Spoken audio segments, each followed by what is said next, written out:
Sir सबसे पहला सवाल, एशिया कप जो है वो दुबई में खेला जाने वाला है। एक तरफ प्रधानमंत्री ने कहा था कि पानी और खून जो है वो एक साथ नहीं बहेगा, दूसरी तरफ दुबई में मैच जो है उनको हरी झंडी दे दी गई है। इंडिया पाकिस्तान का जो मैच होने वाला है एशिया कप का, कैसे देखते हैं इस पूरे घटनाओं को जिस तरीके से पिछले दिनों हो रही है? हमारे प्रधानमंत्री ने जितनी बातें 11 सालों में किया, एक भी मुझे लगता है कि सच नहीं हुई है। बोलते कुछ है, करते कुछ है।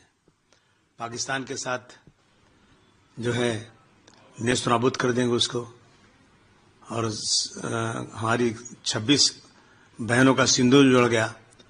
पाकिस्तान के खिलाफ वार का अनाउंसमेंट हो गया, सीज फायर भी कर दिया आपने, और उनके साथ मैच भी खेलने जा रहे हैं। मैं समझता हूं 140 करोड़ जनता के दिलो दिमाग में एक तजस्सुस है, एक सोच है कि ये क्या हो रहा है, दाल में काला है या पूरी दाल ही काली है। ये जानबूझकर दोनों देश जो है एक दूसरे को बेवकूफ बना रहे हैं क्या? ये बंद होना चाहिए। अगर पाकिस्तान के लोग हमारे मुल्क में इस तरह की हरकत करें तो मैं समझता हूं मैच खेलना क्या, आना जाना भी बंद होना चाहिए। गृह मंत्री का बेटा जो है वो इस एसोसिएशन में उच्च पद पर है, उसके बाद भी इस तरीके का फैसला, दुबई में भले मैच हो रहा है बट इस तरीके के फैसले को आपको लगता है कि इसके पहले भी रोक देना चाहिए? क्योंकि जिस तरीके से प्रधानमंत्री एक तरफा बात कर रहे हैं, दूसरी तरफ मैच हो रही है। नहीं, मैच तो इस तरह से जब तक पाकिस्तान से एक ठोस बात नहीं हो जाए उस वक्त तक पाकिस्तान के साथ लेन देन या मैच बिल्कुल नहीं होना चाहिए। दिल्ली में सुप्रीम कोर्ट ने, दिल्ली में जो स्ट्रीट डॉग का मुद्दा है उसमें सुप्रीम कोर्ट ने एक फैसला दिया था, उसमें अब एडिट किया गया उस फैसले को। डॉग्स के बारे में ये फैसला रहा, जो लोग स्ट्रीट डॉग जहां से उठाया गया है उसका वैक्सीनेशन के बाद उन्हें उसी इलाके में छोड़ दिया जाएगा, और जो लोग स्ट्रीट डॉग का जो प्रोसेस है इसमें करने में अड़ंगना डालेंगे उस पर जुर्माना भी लगाए जाने की बात कही गई है सुप्रीम कोर्ट की ओर से। पूरे देश में ये लागू किया जाएगा धीरे धीरे। मैं देखता हूं विदेश में जो लोग डॉग शो लेके सड़क पर घूमते हैं उनके हाथ में थैली रहती है, अगर उसने कहीं भी गंदा किया तो उसको उठाना उनकी जिम्मेदारी है, नहीं तो उन पर फाइन लगती है। स्ट्रीट डॉग्स गलियों में घूमेंगे और गंदगी करेंगे, उसका जिम्मेदार कौन होगा? लोगों को वो चढ़ेंगे, कपड़े खराब करेंगे, नापाक होते हैं। हम नमाज पढ़ते हैं, कुत्ता नापाक माना जाता है, उसका लार हमारे कपड़े गिर जाए, हम नमाज नहीं पढ़ सकते। मैं समझता हूं इस तरह से स्ट्रीट डॉग को आवारा सड़कों पे घूमना बहुत हानिकारक है, उस पर कुछ न कुछ विचार होना जरूरी है। शेल्टर होम बनाने की बात कोर्ट ने पहले कही थी, आपको लग रहा है कि शेल्टर होम एक उपाय हो सकता है? जिस तरीके से विरोध किया गया था जो डॉग प्रेमी है उनके उनसे उन्होंने विरोध किया था शेल्टर होम को लेकर, आपको लगता है कि शेल्टर होम एक उपाय हो सकता है स्ट्रीट डॉग के लिए? देखिए, जिस तरह से दूसरे मुल्कों में है, आप जाकर के अरब कंट्रीज देखिए, लंदन देखिए, अमेरिका देखिए, वो लोग क्या करते हैं, वैसे हमको भी करना चाहिए। हम लोग क्या कोई अलग देश है क्या? हमको शेल्टर बनाना चाहिए उसके लिए या और कोई उपाय निकालना चाहिए, लेकिन सड़क पर आवारा इस तरह घूमने देना।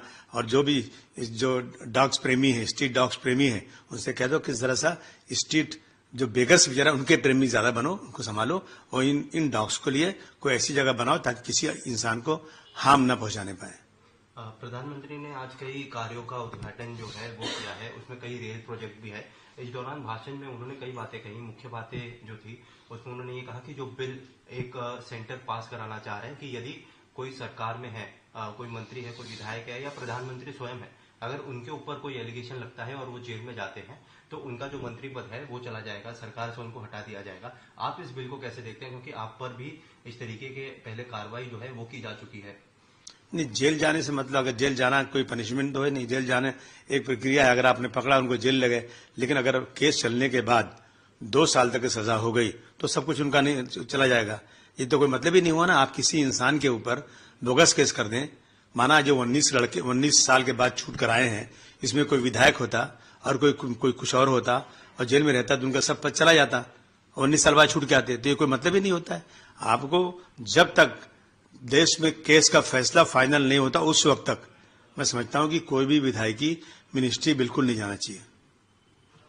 इसमें उन्होंने एक बात और कही कि जो लोग अवैध तरीके से रह रहे हैं उनको भारत में रहने के लिए हम ये नहीं करेंगे, उनको भारत में सहारा नहीं दिया जाएगा, भारत में आश नहीं दी जाएगी। पहले से कई ऐसे लोग रहते आए हैं जो लोग अवैध तरीके से रह रहे हैं, उसके ऊपर हमारी सरकार ने कार्रवाई की है और आने वाले दिनों में भी ये कार्रवाई की जाएगी। हाँ, अवैध तो हमारे लोग भी जो अमेरिका में हैं, गल्फ कंट्रीज में हैं, बहुत सारे मुल्कों में हैं, उन पर भी कार्रवाई होगी, उन पर भी कार्रवाई हो रही है। इस तरह से जब लोग भूखे रहते हैं, कारोबार नहीं होता, लोगों को की रोजी रोटी नहीं मिलती है, किसानों की आत्महत्याएं हो रही हैं, तो लोग बेचारे किसी न किसी तरह से छुप करके कहीं कंटेनर में, कहीं वीजा लेकर के, कहीं टिकट लेकर के दूसरे मुल्कों में जाके काम कर रहे हैं, और जब वीजा खत्म होता है चोरी से काम करते हैं। मैं देखता हूं बहुत सारे लोग हैं इस तरह के, तो उनको रोजी रोटी की वजह से जाते हैं। देखिए, जमीन जो है सब भगवान की बनाई हुई है, इंसान सब भगवान का पैदा किया हुआ है, चाहे हिंदू है, मुसलमान, किसी मुल्क का भी हो। कोई गरीब अगर आ जाता है, अपना पेट भरता है, तो अगर वो यहाँ पकड़ा जाता है तो उसको सम्मान के साथ उनको उसके मुल्क भेज दीजिए। लेकिन उसको इस तरह अपमानित करना, जेल भेजना और बेइज्जत करना, ये मैं समझता शोभा देता नहीं। सर, पिछले दिनों संसद शुरू था, दिल्ली में संसद का कल आखिरी दिन था। आज एक बड़ा उसमें अपडेट आ रहा है कि संसद की दीवार कूद के सिक्योरिटी की नजरों से आगे बच के एक बंदा जो है वो अंदर घुसने की कोशिश उसने की और उसके बाद उसे हिरासत में ले लिया गया। एक बड़ा सिक्योरिटी ब्रीच जो है वो माना जा रहा है। संसद की दीवार कूद के एक बंदा पुलिस की निगरानी से अंदर चला जा रहा है। इसको कैसे देखते हैं? ये बार बार हम देखते हैं कि संसद में कुछ न कुछ हो जाता है। कुछ लोग बंदूक लेकर घुस जाते हैं अंदर, गोली चलाते हैं। कितने लोग मर गए पिछली बार जब हमला हुआ था। अभी ये तो कहीं न कहीं चूक है हमारी सिक्योरिटी की। सिक्योरिटी भी इतना बड़ा खर्च होता है और सिक्योरिटी की चूक है, इस पर कार्रवाई होना चाहिए। उद्धव ठाकरे और राज ठाकरे पेशवा चुनाव एक साथ लड़े, हालांकि एक भी सीट उन्हें हासिल नहीं हुई। उसके बाद राज ठाकरे जो है कल देवेंद्र फडणवीस से मुलाकात की। 50 मिनट तक ये मुलाकात चली। आने के बाद राज ठाकरे ने कहा कि गणपति का त्योहार आने वाला है और उसके पहले जो ट्रैफिक की समस्या होती है, जो गड्ढे निर्माण हुए पिछले दिनों बारिश में, उसको लेकर ये मीटिंग थी।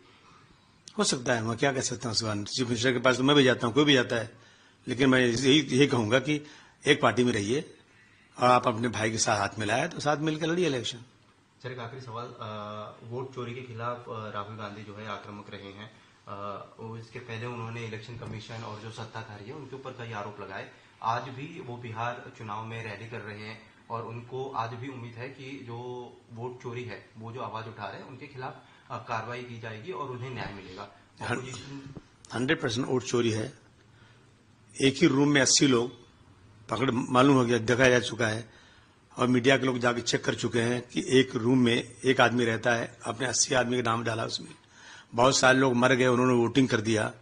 आप कह रहे हैं कि महिलाओं का जो है विजुअल दिखाओ, तो बहुत ही शराफत के साथ ये कहते हैं हमारे इलेक्शन कमीशन की महिलाओं का फोटो दिखाना ठीक नहीं है, जबकि औरतें जाती हैं उनका बुर्का, उनका पल्लू, उनका जो है सर से दुपट्टा हटा करके उनका चेहरा दिखाया जाता है, बिना देखे वोट दिया नहीं जाता है। इस तरह की बहानेबाजी से ये बात साफ जाहिर हो रही है कि कहीं न कहीं इसमें इलेक्शन कमीशन ने इसमें भाग लिया है, वोट चोरी में।